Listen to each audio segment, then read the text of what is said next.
Merci beaucoup. Écoutez, bonjour à tous. Bonjour Madelino. Bonjour tous les gens que je connais. Puis on va pouvoir se parler après la conférence de presse. Écoutez, c'est vraiment un plaisir pour moi, Monsieur le Premier ministre, de vous recevoir avec les Madelinos aux îles de la Madeleine.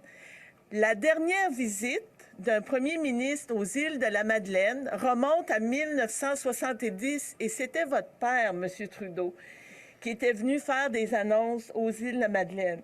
Donc, puis pour une annonce qui était historique pour les Madelinos. Je veux vous dire que quand on travaille, qu'on est à Ottawa, je veux vous dire, Monsieur le Premier ministre, à quel point vous êtes à l'écoute des gens de la région, à l'écoute des Madelinos. Et l'annonce que vous allez faire aujourd'hui en est une preuve vraiment concrète. Le transport est au cœur et la pêche au cœur des îles de la Madeleine. Le port de Cap-aux-Meules avec ses infrastructures sont le cœur et les poumons des îles de la Madeleine. C'est un endroit qui est névralgique. Puis je vais vous dire, avant de vous laisser la parole, Monsieur le Premier ministre, que pour moi, les Madeliniens et les Madeliniennes, vous êtes tout près de mon cœur. Ne l'oubliez jamais. Puis je vais vous accompagner tout au long de cette aventure qui va nous mener vers un nouveau port. C'est l'engagement que j'ai fait lors de la campagne électorale, puis c'est l'engagement que je tiens auprès de vous. Maintenant, Monsieur le Premier ministre, à vous la parole.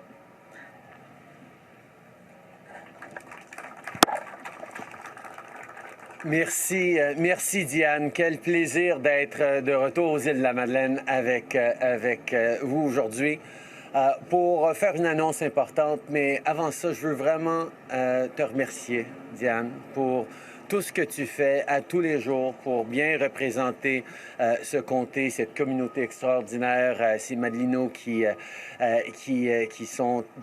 tu tiens tellement à cœur et qui nous reçoivent aujourd'hui avec tant de chaleur. Je veux dire aussi que c'est un vrai plaisir pour moi d'être ici aujourd'hui. Ça fait depuis 2015 qu'on essaye de trouver l'occasion et le moment de venir visiter, vous voir. J'avais fait, il y a 10 ans, une visite ici en famille, des vacances d'été comme tant de Québécois font, pour découvrir les îles, pour apprécier tout ce qui est extraordinaire. On avait loué une petite maison proche de bassin et c'était une découverte pour moi. Bien sûr, le paysage, mais le cœur des gens surtout. L'accueil, la fierté, l'identité particulière des Madelinos, j'avais énormément apprécié. Et même si j'étais en vacances, même juste député, on faisait un peu de travail. J'ai eu une rencontre avec les pêcheurs ici dans une bâtisse derrière nous pour parler un peu des enjeux qui vous tiennent à cœur. L'été passé, on avait fait une rencontre virtuelle. C'était COVID, j'étais en Gaspésie. Mais on a pu parler justement, le grand enjeu, évidemment, c'était le port de Cap-aux-Meules et le quai des pêcheurs. On comprend à quel point c'est, comme tu dis, Diane, névralgique. C'est au cœur de ce qui se passe. Les îles, c'est le tourisme et la pêche. C'est une opportunité, une responsabilité que nous avons de s'assurer de la sécurité et de la réussite de nos pêcheurs ici. Et donc, j'avais fait une promesse l'été passé que nous allions nous occuper de ce quai des pêcheurs de façon adéquate. On a mis un quai temporaire et ça va faire pour l'instant, mais ça prenait une installation permanente et je suis ici aujourd'hui pour vous dire, promesse tenue, on va investir 40 millions de dollars sur 4 ans pour bâtir un nouveau quai des pêcheurs permanent qui va servir pour les décennies à venir.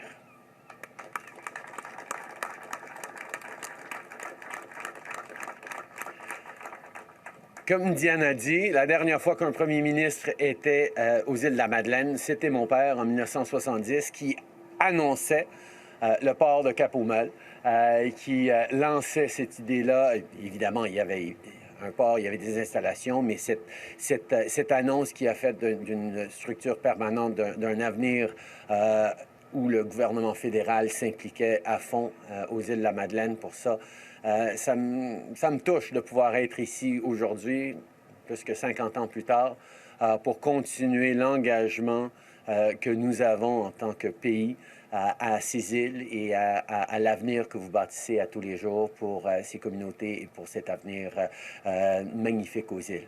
Alors, je suis très, très content d'être ici. This is an announcement today about the future of the Magdalene Islands, ensuring that we invest in a proper Fisher's Wharf for the coming decades. $40 million towards a new wharf that is going to ensure safety and success for our fishers.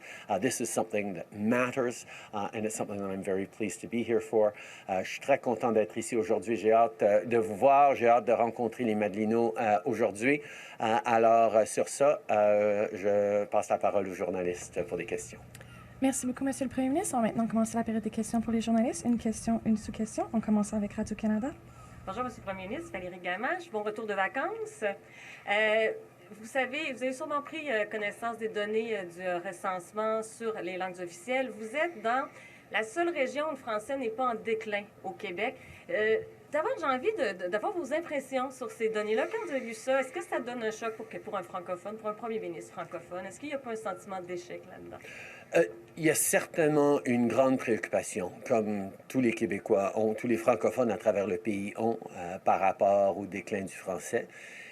Mais bien que oui, ça a été un choc de voir les chiffres, c'était pas vraiment une surprise. On voit depuis plusieurs années qu'il y a des défis au niveau du français, de ce recul du français au Québec et partout dans le pays. C'est pour ça d'ailleurs que dans nos discours du trône, dans notre engagement de moderniser la loi sur les langues officielles, on a pris une étape qui n'avait jamais été prise par aucun gouvernement fédéral jusqu'à présent, c'est de reconnaître que oui, on a la responsabilité de protéger les langues officielles partout au pays, mais de reconnaître spécifiquement que ça inclut une responsabilité de protéger le français, y compris le français au Québec. Le gouvernement fédéral n'avait jamais pris d'engagement à ce niveau-là jusqu'à présent, mais on comprend que ça prend des mesures et des actions plus concertées et plus focusées sur cela. C'est pour ça qu'on travaille avec le Québec, évidemment, sur la protection de la langue française ici sur le territoire, mais ce que le Québec ne peut pas faire, n'a pas la juridiction pour faire, c'est d'assurer la protection du français à la grandeur du pays et donc la protection pour les communautés minoritaires francophones à travers le pays demeure une grande priorité pour nous. On a beaucoup plus à faire, mais on y est comme partenaire et comme leader dans cette protection du français, que ce soit au niveau de l'immigration, que ce soit au niveau des institutions, que ce soit au niveau des communautés francophones à travers le pays, ou que ce soit juste pour s'assurer de la protection de la langue française partout au pays. On sera là. Of course. I think one of the things that we have to recognize is the numbers that have recently come out to show significant decline in French across the country are troubling, are extremely worrisome, but are not entirely a surprise because we could see this coming. Over the past number of years. And that's why a number of years ago, this government stepped up as we look at modernization of the law of official languages law, not just to say, yes, we have to continue to protect official language minorities across the country wherever they are, but we have to specifically make sure we are protecting French and specifically protecting French even in Quebec. And that step up of this government and the tools that we're doing to take that means, yes, we will work with the provincial government here in Quebec to make sure that we're doing what we can, but we also have a specific responsibility that goes beyond just what the Quebec government can do in Quebec to ensure that Francophone communities right across the country are properly protected, supported, invested in, and that their rights are stood up for. And that's, of course, what this government is going to continue to do for minority communities right across the country. Et devant ces voyants rouges pour le Québec, est-ce que c'est encore judicieux de penser peut-être à contester la loi 96 ou à continuer de refuser au Québec le droit d'imposer la charte de la langue française, donc la loi 96, aux entreprises de charte fédérale? Comme j'ai dit, le Québec il prend sa responsabilité très au sérieux de protéger la langue française au Québec, mais c'est pas juste au Québec que les gens parlent français à travers le pays. Et il faudrait qu'on s'assure que la protection de la langue française au Québec ne nuise pas à la protection de la langue française en situation minoritaire à travers le pays. Et c'est le gouvernement fédéral qui doit se préoccuper de ça. Le Québec, je comprends, ils ont leurs priorités et ils font le travail qu'ils ont à faire. Mais pour moi, l'important, c'est de s'assurer qu'on est en train de défendre le fait français au Québec, oui, mais à travers le pays. Nous allons toujours garder ça en tête. La protection des minorités francophones à travers le pays, il y a des parallèles directs avec la protection des minorités anglophones au Québec qui sont très différentes dans leurs dangers, dans les menaces auxquelles ils font face, mais les principes de protection et de s'assurer d'une langue française forte à travers le pays tiennent et nous allons toujours être là pour ça. I think it's really important to understand that even as Quebec takes measures to protect French in Quebec, there are things that could happen if you're protecting French in Quebec in certain ways that could have a negative impact on Francophone communities outside of Quebec. And the federal government has a responsibility not just to protect French in Quebec, but right across the country. And that means that we will continue always to stand up for official language minorities across the country. The way we stand up for English minority rights in Quebec parallels what we can do to stand up for Francophone minority rights across the country. I understand that's not something that Quebec is focused on, but it is something that the federal government needs to stay focused on, and we will. Prochaine question. Hi, Morgan Lowry, Canadian Press. You and German Chancellor Olaf Scholz are set to sign a hydrogen deal in Newfoundland next week. But some energy experts are saying that a deal to sell Canadian hydrogen to Germany will serve as only a small, far-off, and expensive part of the solution to Europe's energy crisis. How much of an impact do you expect the accord to have? As I said from the beginning, the illegal invasion of Ukraine by Russia has changed everything for Europe and for their energy security. And they are needing, in the very short term, to replace massive amounts of Russian oil and gas that their economies, their citizens rely on. Canada has taken steps to help. We have moved forward in increasing the supply and the output of oil and gas in this country. But if we're being entirely honest, there's not a whole lot we can do in the very short term to help with this coming winter's challenges. We can put more oil and natural gas into the global supply, which has a cascading impact that helps. But the issue is larger than just the coming couple of years that obviously the German government is very much focused on. The issue is, what about the coming decade? What about the coming few decades as we head towards net zero? How can we make sure that this illegal Russian invasion and the unreliability of Russia as an energy partner actually incites and allows us all to pivot not just off Russian oil and gas more quickly, but to pivot off oil and gas as something we rely on so much. So that's why we're moving forward on significant investments in decarbonizing our oil and gas industry that we have. But it's also why we are so focused on things like critical minerals to develop more battery technologies and resources, but also investing in hydrogen. We know hydrogen is a long way off for many uses, but there are uses currently for hydrogen. There are sources of developing hydrogen, of producing hydrogen in Canada that we know are going to be more and more important in the coming years for jobs, for economic growth, for innovation, and for energy requirements around the world. So the conversations we're going to have with the Chancellor will, yes, be very much about the short-term pressures they're living and how we can help where we can on that. But much more about where we need to be on the path to net zero and the fact that Canada can and will position itself as a significant energy supplier in a net zero world. For that, investing in hydrogen, investing in critical minerals, investing in different approaches like reinvesting in nuclear. These are things that are going to get us to where we need to be, and these are things that we're looking at on a broad scale and working closely with partners like Germany. C'est possible de répéter en français? Et un petit peu plus court, oui, absolument.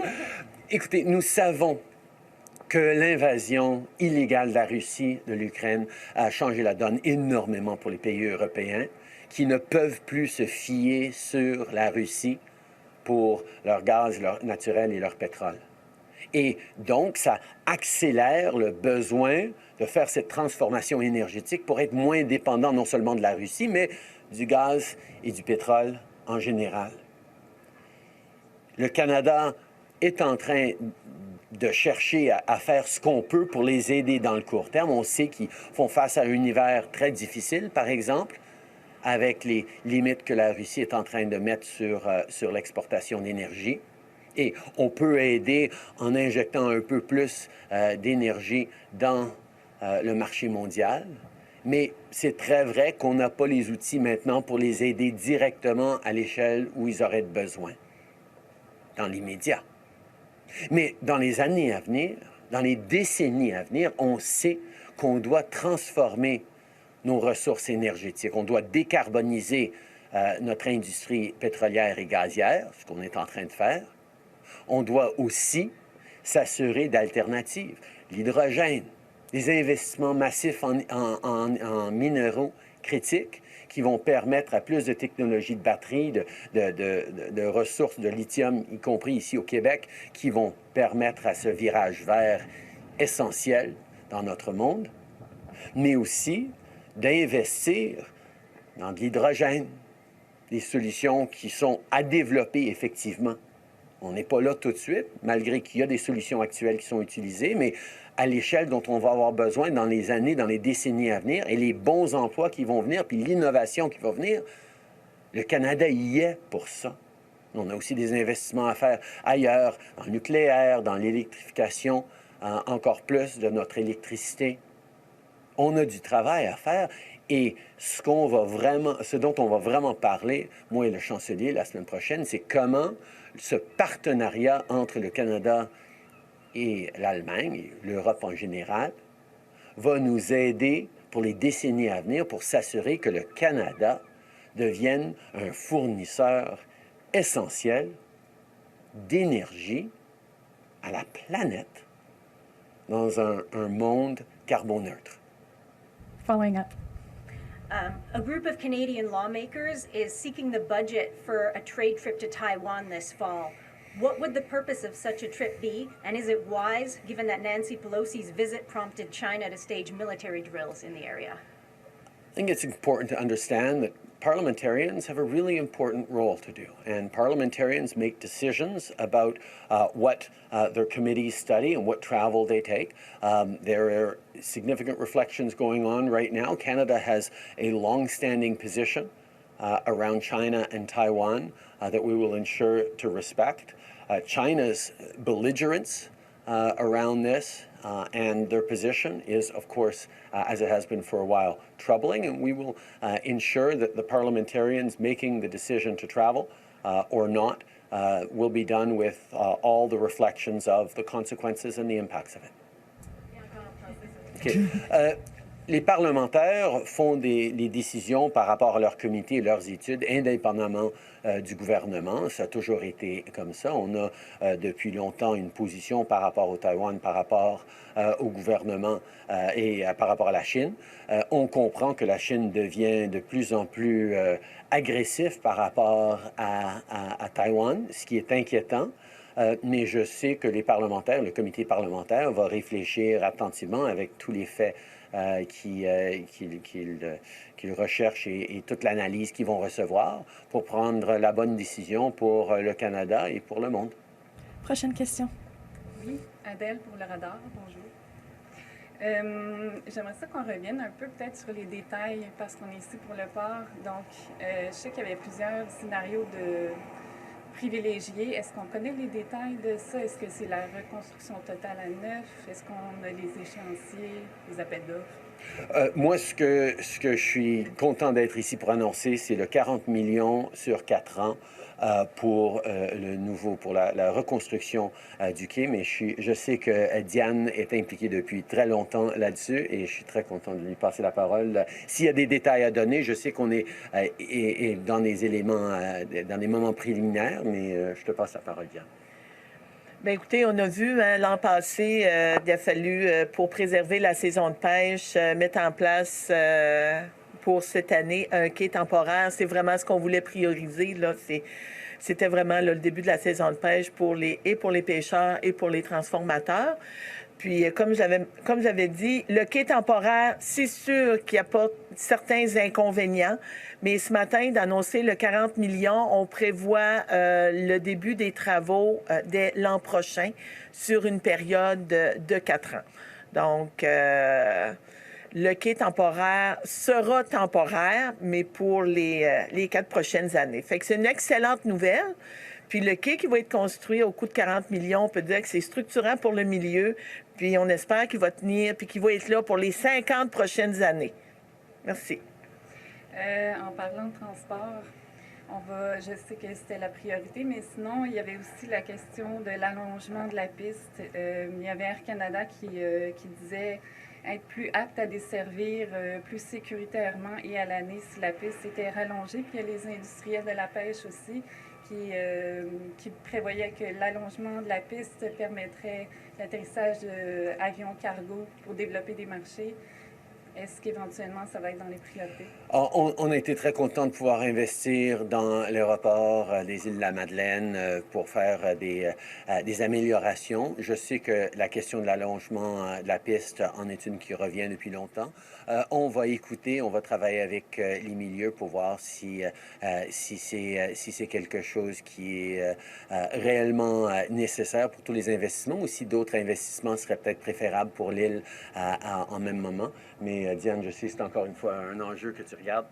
Oui, puis je veux ramener aux priorités, puis ça avait été dit, on avait eu des rencontres avec la municipalité des Îles-de-la-Madeleine. La priorité, pour l'instant, c'est le port de Cap-aux-Meules. Donc, comme le premier ministre l'a dit, on a fait des investissements majeurs sur l'aérogare, sur la piste des îles. C'est sûr que ça fait partie de ma liste, mais dans la priorité numéro 1, je dois vous dire que c'est le port de Cap-aux-Meules. Merci. Prochaine question. Hélène Fauteux pour l'agence QMI.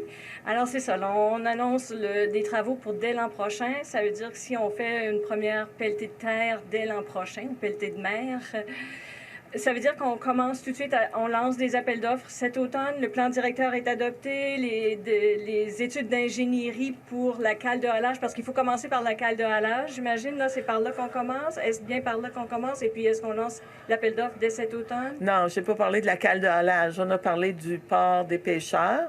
Donc, au niveau du quai des pêcheurs. Donc, au niveau des détails techniques, on n'a pas les détails techniques en main actuellement, mais c'était vraiment, là, c'est d'annoncer la nouvelle ce matin que les travaux débuteraient dès l'an prochain, vont s'étendre sur une période de 4 ans.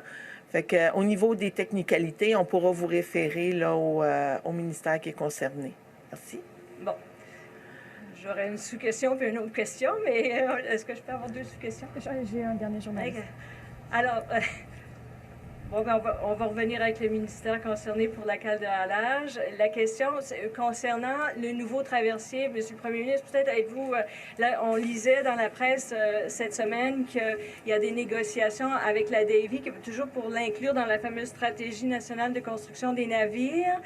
Et puis ma question, c'est à savoir, est-ce qu'on attend la conclusion de cette entente-là pour pouvoir accorder effectivement le contrat de construction du Jean Lapierre et puis du Holiday pour bref, est-ce que l'un doit passer par l'autre?